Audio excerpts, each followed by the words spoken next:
Colonel Rob Maness has a lifelong record of providing dedicated service to this nation. Having worked his way up from the enlisted ranks to full colonel, he served our country for more than 32 years. He has served as a bomber squadron commander, bomb disposal technician, Joint Chiefs of Staff Operations Officer, assisted the National Security Team with the campaign plan for the global war on terrorism.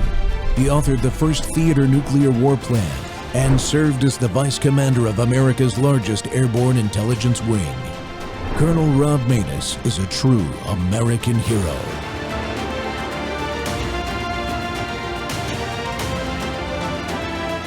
This is Rob Maness Live. Some sad news now. Each administration at some point in its first or second year has a strategic strategy of what the United States economic, diplomatic, political, and military objectives will be in foreign affairs. Ours just came out, and one of the more controversial sections was simply saying that our partners, the founders of Western civilization, the Europeans, are in dire trouble. And then the authors of the strategic assessment said they face civilizational erasure. In this report, the United States attitude was not, you should have done this, you bad you, we don't like it. No, it was more, we should be brothers. We should be equal brothers. And we want to partner with you, and we want to be equals with you. We're both Westerners, and let's stop this DEI, open borders, pacifism, green energy, and get back in the global game, because we have China, we have Iran, North Korea, and Russia as enemies, and we want to be partners. You got it. We want to be partners. This is changing the great game. The great game is that game that countries for centuries, since they were established under the Treaty of Westphalia, the nation state, have played in order to one-up each other, overwhelm each other, conquer each other, ally with each other, and do business together. Well, what I'm going to read you now is a quote from Mario Nawfal on X. You got to go check it out. It'll make you smile, too. Quote, Trump unleashed his 2025 national security strategy, a 33-page middle finger to globalist wet dreams, laser focused on slamming the brakes on endless wars and flipping the bird to freeloading allies. What are its core pillars? Buckle up, folks. Peace through strength, which means deter China and Russia without dumb interventions. Economic boom. Use tariffs to rocket the U.S. from $30 trillion to $40 trillion of GDP by the 2030s. Create a border fortress. The Monroe Doctrine 2.0 crushes the cartels and the migrant issue. Be energy dominant. Create that domination that's necessary, drill baby drill for cheap gas and jobs. Achieve tech supremacy. Steal back the intellectual property from Beijing's thieves. What are the biggest gut punches, though? Ditch the Middle East babysitting. Let them invest in artificial intelligence while the U.S. pivots to backyard brawling. Be mutually advantageous trade reset with China. Yep, that's right. That's code for reciprocity, or you get wrecked, China. Trump's crew torches Europe as a horror show of unstable minority governments trampling democracy. That's true, folks. Trump's calling out their Ukraine pipe dreams and demanding NATO pony up 5% GDP for each country on defense or kiss the alliance goodbye. CSIS, that bipartisan swamp creature, is losing its mind. They said this declares war on European politics leaders in the EU. NATO's doomed. Hypocrites much? They bled Americans dry for decades. Now Trump's shifting the burden. Dems will isolationism, along with a bunch of establishment neocon Republicans. I just added that. While Elon's cheering the industrial rebirth. This ain't your grandpa's NSS. It's a chainsaw to the uniparty, vowing no more permanent domination fantasies. In Venezuela, well, Trump's eyeing a Maduro smackdown. Taiwan, allies step up or sit down. What's the takeaway? Trump's getting big on home field wins, prosperity over policing, realism over rainbows, Europe's quaking and Beijing sweating. Close quote. Well, my guest today to discuss this game-changing policy is David Pine. David is a former U.S. Army Combat Arms and Headquarters Staff Officer who oversaw armament cooperation with the former Soviet Union, Eastern Europe, the Middle East, Africa, and the Americas from 2000 to 2003. He currently serves as president of the Task Force on National and Homeland Security. Welcome back, David. Hey, Rob. Great to be back with you. We appreciate you coming on, especially at short notice, folks. We had a guest change at the last minute due to a family emergency, and we appreciate David helping us out because this is right in his wheelhouse. Well, man, I love that tweet.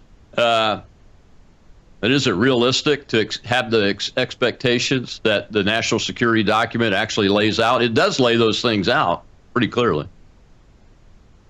Yeah, this is an outstanding piece of work, national security strategy, which was principally authored, of course, by someone we both admire, Undersecretary of Defense for Policy, Albert Colby. And he was the principal co-author of really, I think, both of Trump's national security strategies. And it's interesting to see how his thinking and Trump's thinking have moved. The first strategy, I think, maybe was had a more neocon influence in terms of great power competition. This one is very America First focus. It focuses on hemispheric defense. I've been arguing, I think, since 2009 or thereabouts, that the U.S. should abandon its pretense to be a global superpower and become a hemispheric superpower with a nuclear arsenal and missile defense system second to none. And this moves us farther in that direction. And I have been arguing for regime change in communist Cuba, Nicaragua, and Venezuela. Not sure, I think the timing and how that happens is very much up to debate in terms of is this the right time to do so. But, Trump is certainly moving or executing the strategy in Venezuela in sync with his policy. In terms of NATO, the policy talks about essentially making them principally responsible for conventional military defense of Europe by 2027. And that suggests that President Trump may, in fact, be serious about his thinking of perhaps changing the Supreme Allied Commander of Europe from a U.S. general to a British, French, or even German commanding general. And presumably that might be done in sync with the U.S. leaving the military command structure of NATO, much as France did in 1966, while remaining a formal member of NATO in terms of the political alliance structure, and also providing, continuing to provide naval support principally, and of course our nuclear umbrella. And those ideas are really in sync with a follow-up essentially to Sumatra Maitre's so-called dormant NATO proposal, which he, of course, is a senior editor of the American Conservative magazine, and also Vice President J.D. Vance has he's really a real good strategic thinker, much more of a conservative ideologue than the president, and we see his fingerprints on this as well. Yeah, I agree with you on that. What are your thoughts on if we go that far? The concept of extended deterrence from a nuclear deterrence perspective, NATO's extended deterrence and forward deployed deterrent really is an American capability that's given to specific NATO countries to do the operations side of it. How do you see that these changes affecting that, and what would that look like? Well, I think the extended deterrence mission that the U.S. currently has in European NATO is outdated. I think we have a very limited supply of non-strategic nuclear weapons. I think those would be much more effective to deter Chinese aggression in the Far East and the Western Pacific, where the U.S. has no non-strategic nuclear weapons outside of a few on our Trident II missiles on our Ohio-class ballistic missile submarines.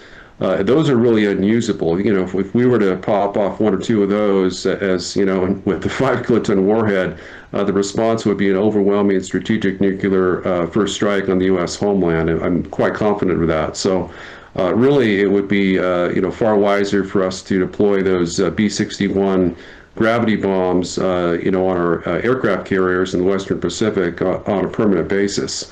So in terms of the extended deterrence mission, I think that could be credibly done by return to slickum ends, essentially Tomahawk cruise missiles on our cruise missile submarines, as opposed to our ballistic missile submarines, as well as surface ships, cruisers and destroyers, and perhaps even frigates. I think are more difficult to be nuclear armed, but certainly our Aegis cruisers and destroyers, what few we have left. I think we're down to around 5 cruisers, or a very small number from the 22 that we had when President Biden took over. So I think that's very ill-considered to be unilaterally disarming our U.S. Navy in the face of increasing growth by the Chinese Navy with 3 aircraft carriers and a fleet that's on track to be 50% larger than ours, especially with their massive naval dominance in the Western Pacific. Yeah, my opinion for quite a while now has been since France has re-entered the military side of the NATO alliance, and they're a nuclear power in and of themselves, and the UK is still a nuclear power, albeit very small, and we maintain their warheads the way I understand it. That gives NATO plenty of nuclear capability from a deterrence perspective, and I agree with you. I think we need to shift the table setting, so to speak, and really get all of our primary strategic capability focused on the big enemy that's out there, and that's China. Yeah, I think you're absolutely right. And what's great about this national security strategy is Elbridge Colby, before he was picked to be Undersecretary of Defense for Policy back in 2024, he wrote on X, and I'm sure you might recall this as well. He basically, wrote a big long X post, about 20 different sections where he talked about how the time was rapidly coming that the U.S. could assess that a war with China would be unwinnable due to the massive shift in the correlation of forces and the military balance of power in the Western Pacific, due to this massive Chinese nuclear and conventional buildup that we saw showcased during the military parade on September 3rd in Beijing. We would not want to risk our national survival, the destruction of the U.S. homeland, based on a war that we would assess had a very, very low chance of being won. And as I shared with you earlier today, there was a top secret report leaked that's called the Overmatch brief, that essentially concludes that U.S. aircraft carriers would be sunk within minutes by Chinese conventionally armed hypersonic missiles in the event of a war breaking out. And the U.S. military would quickly be crushed in that region, certainly in the South China Sea region, where they have new electronic warfare capabilities that could reportedly blind our U.S. Navy ships and make our aircraft uncontrollable. And they've actually used that to crash one of our, I think, Super Hornets or F-35s, as well as a UH-60 or a navalized version of that in the South China Sea. Yeah, and those have happened not that long ago, David. Well, we got to take a break. When we come back, we'll see a little clip. I think it's about the Trump corollary to the Monroe Doctrine. But keep in mind, folks, that I'm glad we went there about Operation Overmatch with Mr. Pine, because this strategy really is all about deterring China, and there's nowhere else that it needs to be deterred the most than right here in the Western Hemisphere. We'll be right back with national security expert David Pine.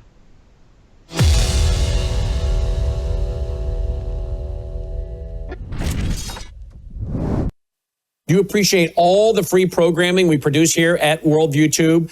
Well, if you do, we need your partnership now. If you're already supporting us, thank you. If you're not, would you please consider doing so? We have to have a big November and December end of the year giving. Please go here right now to this website, worldviewfoundation.com, worldviewfoundation.com. You can give through credit card. You can give through PayPal. You'll find our mailing address there if you prefer to support us through the mail. You'll also find our phone number. Simply use that phone number by leaving a voicemail for Melissa or texting her, and my wife will get back with you and help you make your contribution over the phone. We send out tax receipts with our EIN number, well, the first week of February of each year. We, again, have to have a very big November and December as we get ready for pushing out more Christian Worldview programming for 2026. So thank you for going now to worldviewfoundation.com. That's worldviewfoundation.com.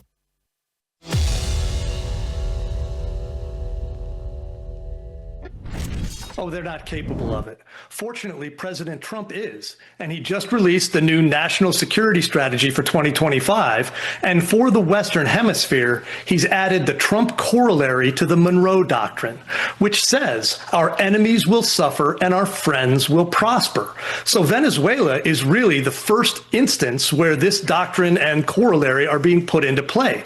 The full might and power of all parts of American strength are being shown to these guys, and Maduro's been told, pack your bags and get out, or you will suffer the consequences. And I think he's going to leave. I think that's being negotiated. And this is going to be a victory for the Trump administration, showing that the Western Hemisphere is no place for other bad actors to think they can play. Yeah, I mean, Venezuela, communist Venezuela has been abusing America for years. You know, let's talk about the U.S. taking out a 22nd Venezuelan drug boat in the Eastern Pacific. Mm-hmm. You know, Democrats and media, they've been slamming Pentagon Chief Pete Hegseth over this, not talking about how Barack Obama approved 542 drone strikes that killed anywhere from 381 to 816 innocent civilians. The Biden administration mistakenly droned 10 Afghanistan civilians, including seven children. So where's the discussion about that? Well, let's have it right now. I think the thing we need to basically focus on is the commander-in-chief has the right to protect the United States using all facets of military strength or other power. So the right of the president to designate the Secretary of War to blow up drug boats is not really in question by people who understand how the Constitution works. The question now becomes, is that good policy? And as part of the previously mentioned Trump corollary to the Monroe Doctrine, this is the iron fist inside the velvet glove. There's a lot of diplomacy going on with Secretary of State Rubio behind the scenes, and deals are going to be made. But that threat and that 90,000 tons of carrier diplomacy is how you get things done. Welcome back to the Rob Maness Show. It's More War Monday. We're live on Worldview Tube and our X Spaces simulcast. And my guest is National Security Strategist David Pine. And David, we touched briefly on this new Monroe Doctrine reimplementation and modification. And a big part of the entire NSS this time has to do with non-military power, economic power especially, and this phrase that we seem to have forgotten about in the Western world of capitalism, prosperity.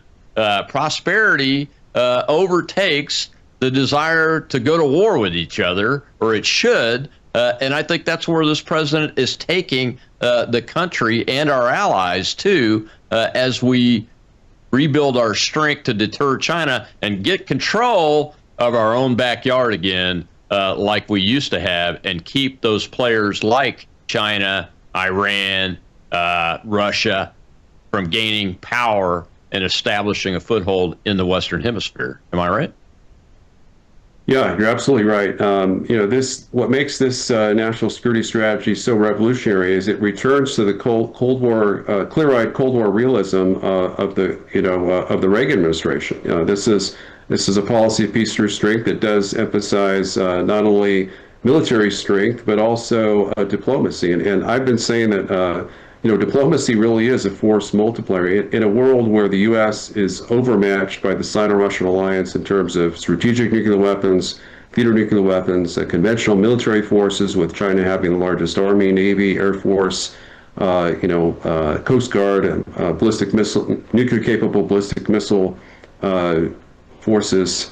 And in terms of military industrial power, I think perhaps defense industrial base potentially 5 to 6 times larger than ours.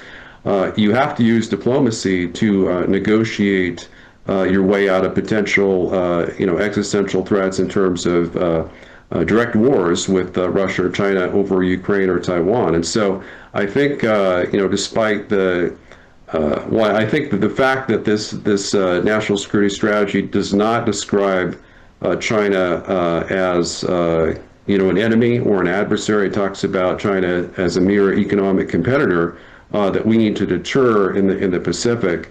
Clearly the language is toned down with China, and I think with Russia, the strategy talks about the need for strategic stability.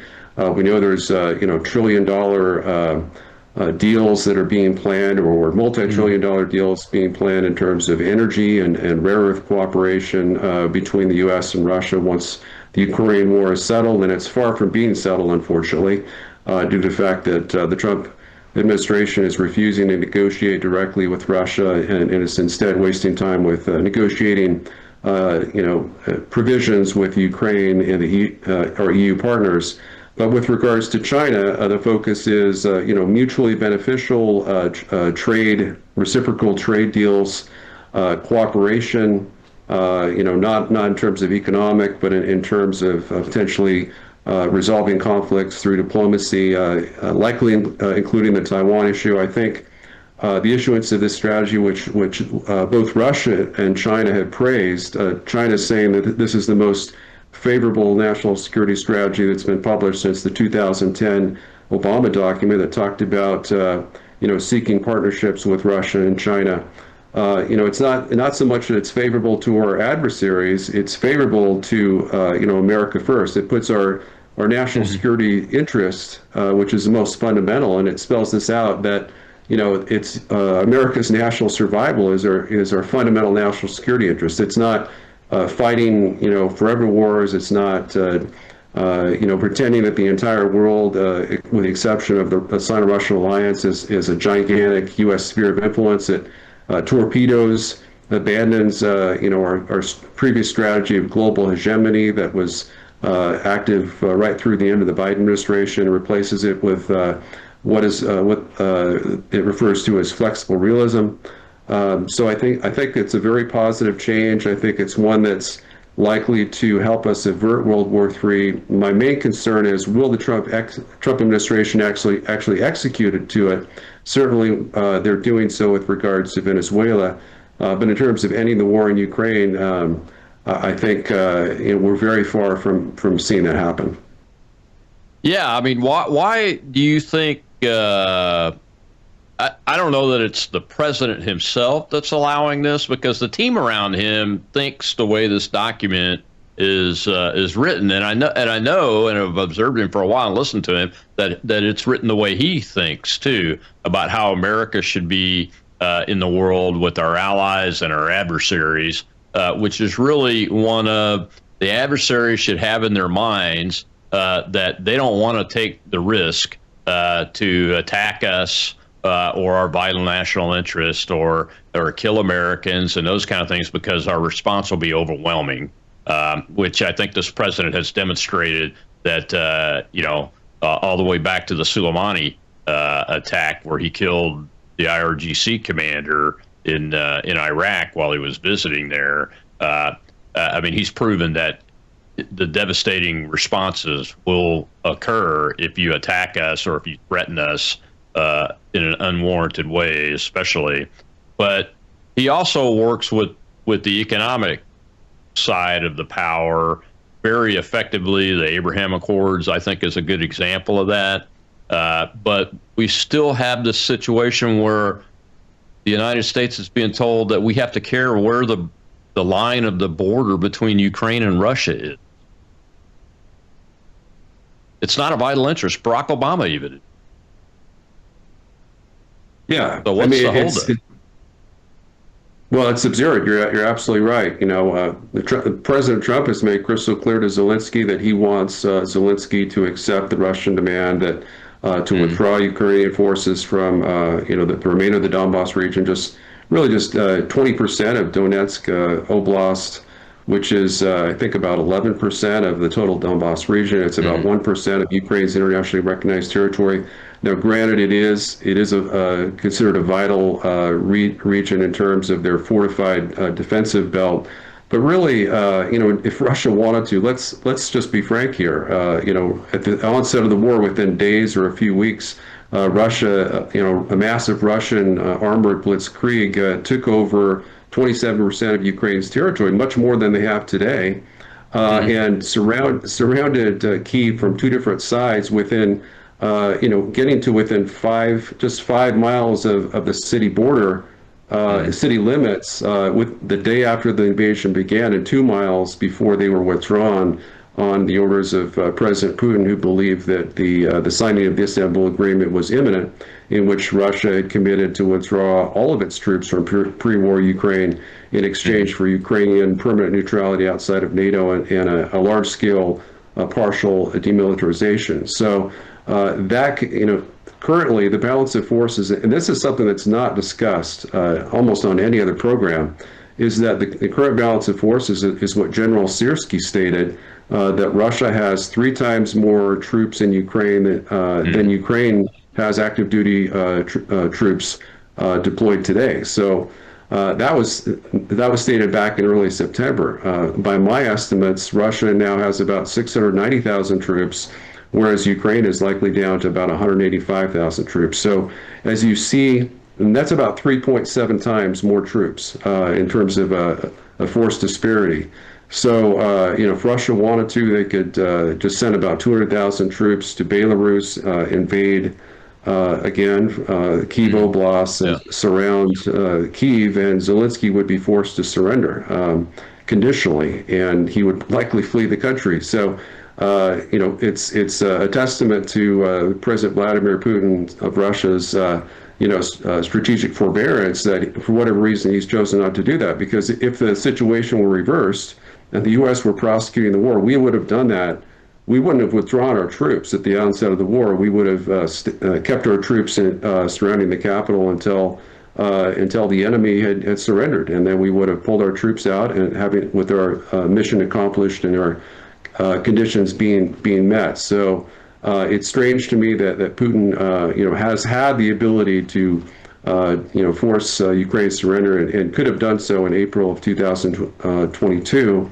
But it has not done so. He's wanted to whittle down and essentially bleed Ukraine's army dry, so that just 3 years ago, November of 2022, they had 1.2 million men under arms, and today it's certainly less than 200,000. Wow, a lot of them left the country too, haven't they? Them and their families escaped and went to other places because they didn't want to die in that meat grinder. Their population overall is reduced so much that they really can't field a force that's capable of kicking the Russian army out of all the parts of the territory, can they? No, they can't, and that's what's so funny about the 28-point peace plan that President Trump issued, which I thought was overall quite good and likely acceptable to Russia in terms of 25 to 28 points. It talked about capping the Ukrainian army at 600,000 troops. Well, they can't even field 200,000 active duty troops today. So my thinking is that needs to be clarified, and you simply say a maximum of 200,000 active duty troops, and then 400,000 or even 600,000 reserve troops. And I think Russia could accept that. But instead, we live in a fantasy world where Ukraine doesn't have enough infantry to defend the most critical sections of the front. They've got like 3-day troops per kilometer in the most vital Donbass region. And yet they're claiming that their army is, Zelensky's claiming this, not Syrski. Syrski's telling the truth, but Zelensky is claiming that the size of the Ukrainian army is far in excess of the Russian troops in Ukraine. And were that the case, Ukraine would be, preventing Russia from seizing any territory and, exacting massive casualties instead of what I've estimated is a casualty ratio that favors Russia by about 5.7 to 1. Yeah.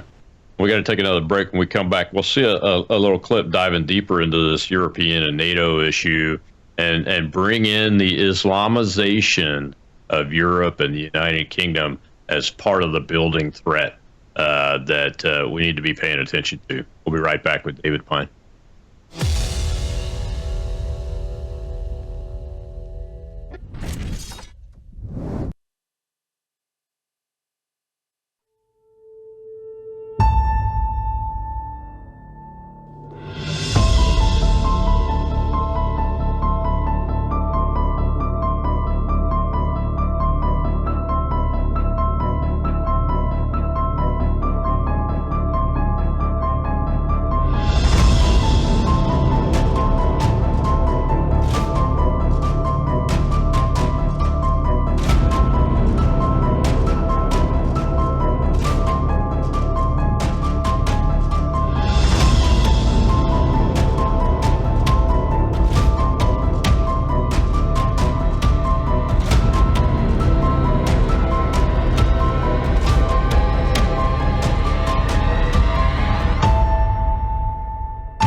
The man who redefined Islamic thinking for the modern Muslim Brotherhood is Yusuf al-Qaradawi. Unlike Qutb, Qaradawi believed Islam would conquer Europe, not through the sword, but through dawah and population. To support this vision, he founded Fiqh al-Aqaliyat, a doctrine that allows Muslim minorities to adapt to Western societies while upholding their faith, with flexible rulings on matters of modesty, food, courts, and elections. The goal of integration into Western society is not to advance the country in which they live, but to seize positions of power, to spread Islam globally. Qaradawi's doctrine is essentially the way Qatar can influence the West, which is why it has adopted him and promoted him to be the most influential Muslim religious entity. Qaradawi publicly supported Hamas and suicide bombings. He called their perpetrators martyrs and praised their actions. As a Western, you should know that any Muslim backing Palestine is backing Hamas, the Muslim Brotherhood's armed wing. Palestine died with Arafat in 2004. Since then, it's been a Muslim cause, not a nationalist one, which makes Palestine a real threat far beyond Israel's borders.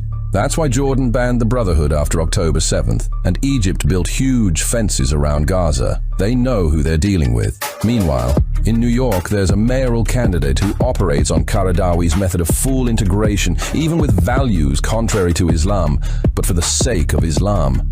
It doesn't matter if he is a Shiite, an agnostic like Cenk, or an atheist like Hassan Piker. Qatari money speaks to everyone. Qaradawi's jihad thrives best among progressives, who serve as its final line of defense and help sustain Qatar's influence in the West.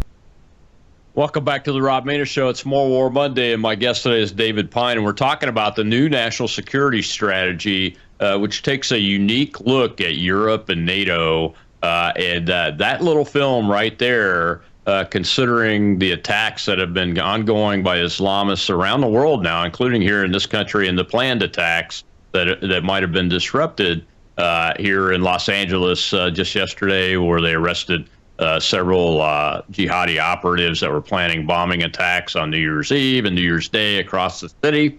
And there will be more of that, especially if we don't pay attention. But David, I wanted to show that to get into the discussion about the concerns about Europe, and one of the reasons why this NSS treats Europe like it does. I think it mentions something that they have minority governments that are using tyrannical rules like suppressing free speech in order to try to keep and stay in power, which obviously is antithetical to democracy, any Republican form of democracy government like ours, and capitalism and freedom and those kind of things. All the while, their populations are shifting because of the people that they've allowed to come in, both legally and illegally, from the Middle East. Yeah, we've certainly seen that in terms of the Romanian elections, where they essentially canceled the first presidential election in Romania because, a hardline conservative nationalist like Trump was won the most votes, and he was essentially banned from social media and prevented from running, and they elected someone who was less conservative and much more pro-NATO. The first candidate was essentially anti-Ukraine war. This one is kind of a bridge between the establishment and real conservatives, the one that was elected. And then, of course, in Germany, the AfD, the Alternative for Deutschland, is a mainstream conservative nationalist party that now enjoys the most popularity. If the election were held today, they would clearly win. But they've been treated as if they're some kind of terrorist extremist or even a neo-Nazi movement, which is absurd. I think there was maybe one of their representatives had some kind of affinity for something far-right ideology, and they were condemned essentially. So really, the AfD I view as simply a Trump Republican Party. That's really German. It's really Germany's only conservative party. Christian Democrats are not really conservative. They've always been centrist. Germany really hasn't had a conservative party for since before the Nazi era. Obviously, the Nazis were vile leftists, Marxists essentially that were totalitarian. But in terms of conservatives, it's really been that long since they've had a conservative party. So I think this new Trump national security strategy, it makes it clear that we've had our elections interfered with. Britain, the British Labour Party sent 100 election specialists to help electioneer Kamala Harris's victory over Trump. That failed, thankfully, and I think one of the folks that they dispatched was the current UK ambassador to the United States, and I was frankly surprised that Trump didn't refuse to his credentials because he was really a disgrace, an anti-Trump disgrace. So I think we're, basically what it says is we're going to get involved in European elections, and we're going to support, maybe not through electioneering, but in terms of Trump endorsing nationalist conservative candidates across Europe. I think it's a great idea, and I don't see any problems with it. Certainly, the fact that Europe has interfered with our elections and taken sides. We certainly have that right, and we should be very actively engaged in supporting Trump-like candidates, nationalist conservatives across the EU as well. Yeah. Well, we got a question in the audience. Let's go ahead and take that real quick. Shell, go ahead. We have AJ, sir. Thank you, Shell. Thank you, Colonel, sir. Mr. Pine, it's a pleasure, as always. My question is, do you expect China to have a different relationship with members of BRICS as a result of this new national security strategy, given the fact that the letter B in BRICS stands for Brazil, and Brazil is in the Western Hemisphere, and they are not foreign to helping Islamic organizations, nor are they new to drug money or illegal weapons distribution and sales. With that, I yield. Thank you. Well, it's a great question. I actually used to live, I served a 2-year mission for my church in Brazil during the late 1980s. And the current president, essentially he's a Marxist. He ran as a Communist Front candidate and his name is Lula da Silva. And he was, there was a joke in 1989, it was the fall of the Berlin Wall that we witnessed that November of that year. And that pretty much coincided, I think it was October, for the Brazilian presidential election. And thankfully, Lula lost. But the joke was if Lula had won, Brazilians would have to jump the wall because, Brazil would have to erect a wall to keep Brazilians in from fleeing the country from Marxist rule. We haven't really seen that happen, but this is his second term as president. He's very staunchly pro-Russia and pro-Chinese, communist Chinese. So he's very much aligned in terms of BRICS and across the board with America's enemies. So I don't see China's, relationship with BRICS countries changing unless Trump succeeds. And this is really what I think that Trump is hoping to accomplish. He wants to take the R&I out of BRICS, and that's something I discussed as Vivek Ramaswamy's defense and foreign policy advisor, is that we eviscerate BRICS by taking Russia and India out. India is the most populous country in the world with the third largest economy. Russia's its population is just 43% of ours, but it has the fourth largest economy. But together, if we were, one of the most powerful militaries, arguably probably the second most powerful military in the world that Russia has, and India's got actually the second largest army. So if we were to pull those countries out of Beijing's orbit, there's really nothing more effective we could do to weaken China, in my opinion, than to disrupt or neutralize their alliances with Russia and India. With India, of course, it's much more nuanced, but with Russia, it's a no limits partnership, as was declared at the Beijing Olympics back in February of 2022. Yeah, so let's see. The right-wing candidate was just elected where, in Chile yesterday? Chile. In a landslide? Yep. What impact do you see that happening on dampening down the Lula government's ability to have influence in the Western Hemisphere from a Marxist point of view? Well, I just shared a map with a lot of our colleagues, and perhaps you were on the list as well. But the map shows there's an organization called the Forum de Sao Paulo, and that is an organization that was really pioneered by Lula. It's a transnational organization that includes leftists across Central and South America. And if you look at the map that I sent, and I'll share this with you after maybe the next break, it shows that leftists govern almost every major country in Latin America, both Central and South America, including Brazil, Argentina, obviously Venezuela, Colombia, Cuba, many more countries. I think Paraguay and Ecuador as well. So this victory in Chile is a big victory, but it's they're surrounded by Marxist and leftist-led countries. So it's a sea of red, essentially a sea of red that we see in our own backyard. And if there's a place to interfere in elections, it's more important to interfere in elections in Latin America than it is in Europe, because there's just so many socialist and Marxist countries down there that are in China's orbit, and the U.S. has really taken the focus away from what should be our primary focus in securing the hemisphere from foreign influence, especially from Russia and China.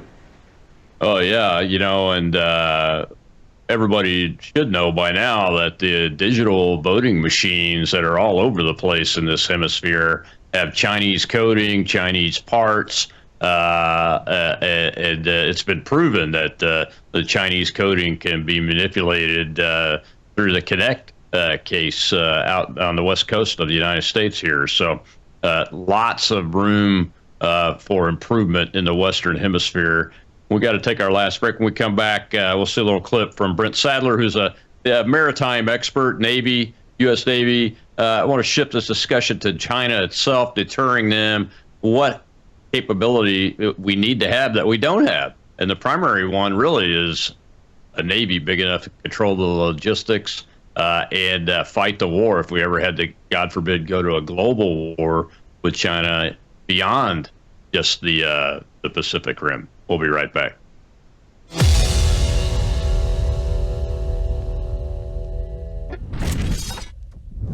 You woke up with a sore throat and a low-grade fever. You know you are getting sick, so here's your choices. You can get sicker and miss work, try to see a doctor this week, or sit hours in a crowded waiting room at urgent care. I have a smarter option for you. Open your medical emergency kit. Match your symptoms to doctor-recommended prescription in your booklet and take the right meds now and get well faster. This is not a first aid kit. It's like having an urgent care in your home. It includes doctor-prescribed medications to treat over 39 medical issues like respiratory infections, strep throat, pneumonia, UTIs, and more. No waiting to see the doctor and no standing in line at the pharmacy. It's right here. Every home should have at least one medical emergency kit, and here's how to order. Go to worldviewhealthcare.com. Your kit to treat dozens of common and serious illnesses is rushed to your door. worldviewhealthcare.com. That's worldviewhealthcare.com. The emergency kit available at worldviewhealthcare.com. Make sure you don't have to go to urgent care. I got pneumonia. I didn't have to go. I took this last year. Stayed at home, went to bed. It's a new Cold War, not of America's choosing. And I always point people back to the Tiananmen Papers that were snuck out of Beijing that made it very clear when the bodies were still warm in the square after the massacre in June of 1989 that the Chinese Communist Party viewed the United States as enemy number one. And that hasn't changed. And with that lens and that understanding, and if you haven't seen those papers, I encourage you to go read those. You can still find them, and you can still get it offline in books that have been published based on it.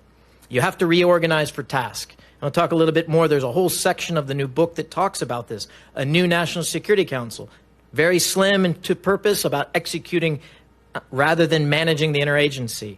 A maritime department that takes all of the disparate agencies that are involved in shipping, shipbuilding, and our maritime security into one department. Making an exception, of course, for the U.S. Navy, which is a warfighting, which would stay in the Department of War. Make sure to caveat that.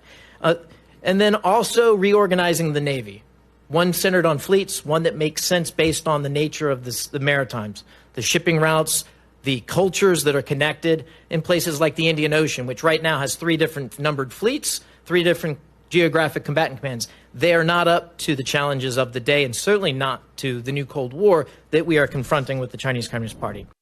Welcome back to the Rob Maness Show. It's World War Monday. We're discussing the new 2025 national security strategy of the Trump administration, shepherded through the process by Undersecretary of War for Policy Elbridge Colby. He wrote the last one in the last administration and now has shepherded this one through to publication to get it out there. And it does shift the national security strategic focus to deterring China. And that was Brent Sadler, a U.S. Navy retired officer, unfortunately was going to be an appointee in the Trump administration to help with ship manufacturing increasing and those kinds of things that you heard him talking about there. But his appointment was canceled for some reason, unknown to everybody except maybe him and whoever did the canceling of it. It's unfortunate because the United States needs men like Mr. Sadler in the administration to be able to get this job done. And the job of deterring China, my guest is David Pine today. David, you cannot deter China as the United States of America and our allies without a Navy and a maritime capability of sea lift that is capable of controlling the Pacific Ocean and the lines of communication and logistics that have to be controlled. You have to have a big Navy, you have to have a big sea lift capability, and you have to have an integral, at-home shipbuilding capability to keep it up, don't you? Absolutely. Yeah, we are massively overmatched as it stands today with China. You know, they have the capability, according to a top secret report that was leaked early last year, to produce 232 times more ships than the U.S. You know, as I mentioned, you know, overall, I think their defense industrial base is about 5 to 6 times larger in terms of producing missiles, hypersonic missiles, you know, nuclear, conventional, ICBMs, IRBMs, MRBMs, right down the line. So, especially anti-ship missiles of the kind that could sink U.S. aircraft carriers within minutes of the commencement of a direct war between the U.S. and China, as the Overmatch report revealed. So, there's much we need to do, you know, in terms of merchant marine ships. We're outnumbered by China 63 times to 1, and Taiwan is about 85 times closer to mainland China than it is the Pacific West Coast. So, you know, in terms of supplying our warships, we're trying to work hard to restore our ability to rearm at sea. Currently, I think we've lost that capability. We're trying, we would have to, you know, for our bases in Japan and Australia, you know, and other locations, the Philippines were hit. We'd have to sail our ships back to Pearl Harbor, and the return trip, I think both ways, would be about 2 weeks. So they'd be out of commission for 2 weeks. Of course, we'd run out of munitions. Long-range precision strike munitions would be gone after 7 days of intense combat operations, according to multiple U.S. intel reports. And that's just for Taiwan, for a Taiwan fight, right? Well, it's for any fight, but for Taiwan, specifically the South China Sea. In terms of any intense combat operations, whether it's the Philippines or Japan or even South Korea, we would run out of standard missiles in terms of SM-3s and 6s to shoot down incoming missiles and aircraft, as well as Tomahawks. To try to strike anti-ship missiles, of course, to strike enemy ships and land targets within 7 days. So, and then overall, just maybe a week or more. So once we run out of those munitions, our ships would be sitting ducks, and certainly within the second island chain, they would be sunk essentially within days. And so my strategy, which I call the assured national survival strategy, would secure the second Pacific Island chain. This strategy focuses on the forward deployed strategy of the first island chain. But realistically, Elbridge Colby understands that, and President Trump as well understands that a war with China over Taiwan would be unwinnable. And I think the issuance of this strategy, I think it significantly decreases the chances that China will invade Taiwan. I think they'll instead, if we don't come to some kind of negotiated settlement on the Taiwan issue by 2027, I would anticipate a blockade or so-called quarantine, as they would call it, and this would essentially be, cutting off Taiwan from the U.S., from the Western world.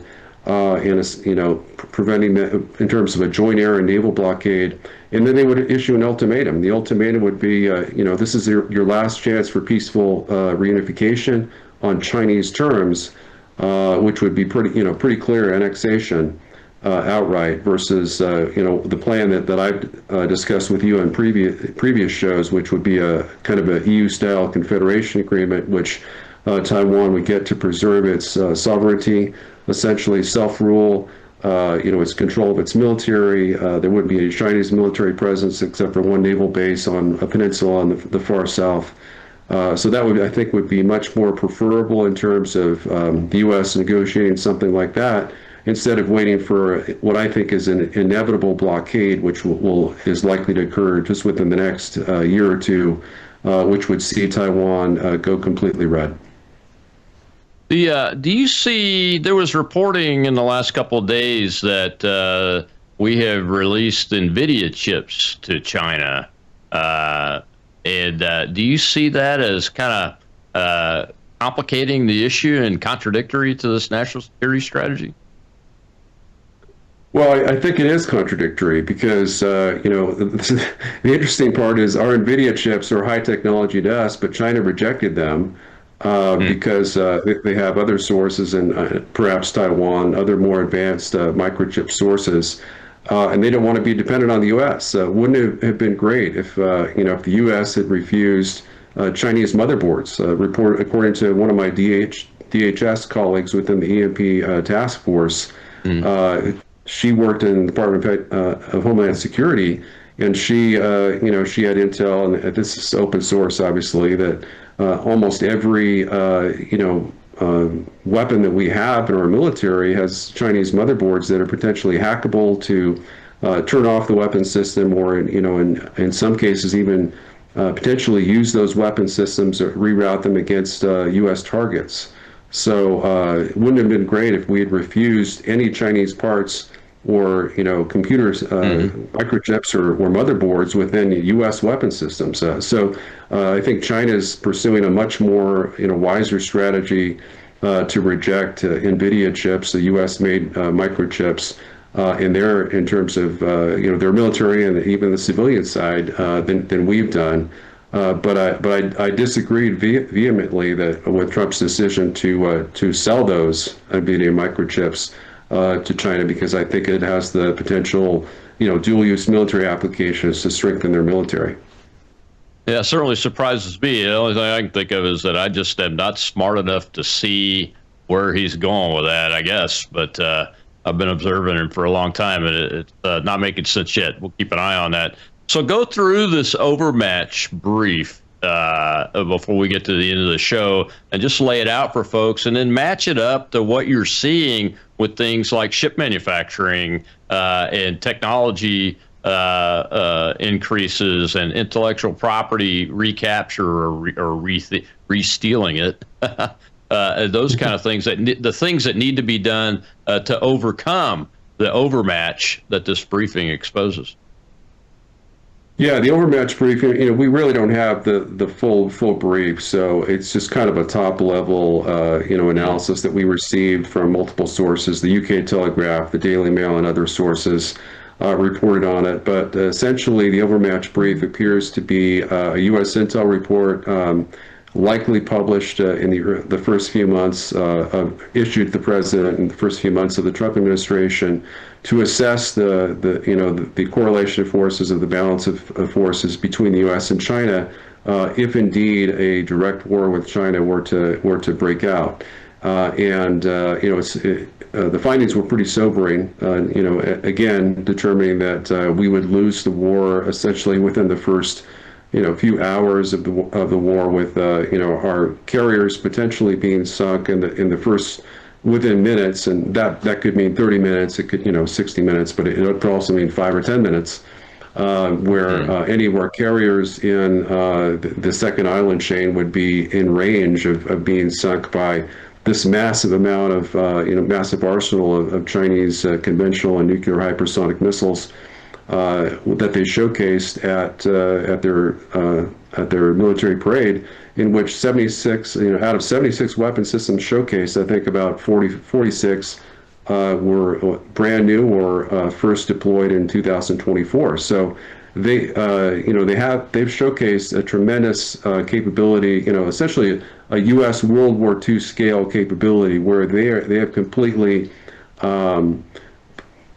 converted their economy to a wartime economy, mass producing weapon systems. And that occurred almost 4 years ago, 3.5 years ago, was leaked by Lewd Media. J.R. Nyquist, another one of our colleagues, reported on that, I think, in May of 2022. So that's been ongoing, and we've seen the fruits of that. Some of our weapon systems, like the Sentinel ICBM, we can't even produce in 20 years. I think that was think started under the Obama administration, and now we'll be lucky to have that operationally deployed initially by 2030. So we have a lot of catching up to do. It's not just naval; it's missile systems, drone systems, AI systems, quantum computing. Just in terms of theater nuclear, I think we need to have a theater nuclear capability in the Western Pacific. That I think is more key than even conventional naval forces. So I would love to see Trump take action on that one. Absolutely right. Yeah, increasing manufacturing capability across the board, not defense industry, but increasing it altogether. So we're at a starting point, at least where we were at pre-World War II, with the ability to have civilian manufacturing in large quantities that could be converted on the ideas of those people that are running those and owners of those factories. David, it's just incredible where we've allowed ourselves to be drawn, so that it's questionable whether we can actually deter a country like China at this point, let alone defeat them if we have to. Well, thanks for coming on today. I appreciate it. Short notice, great discussion, great analysis as usual. And tomorrow, folks, you can follow David Pine at America First Con on X, and he's got a Substack too. Just check it out.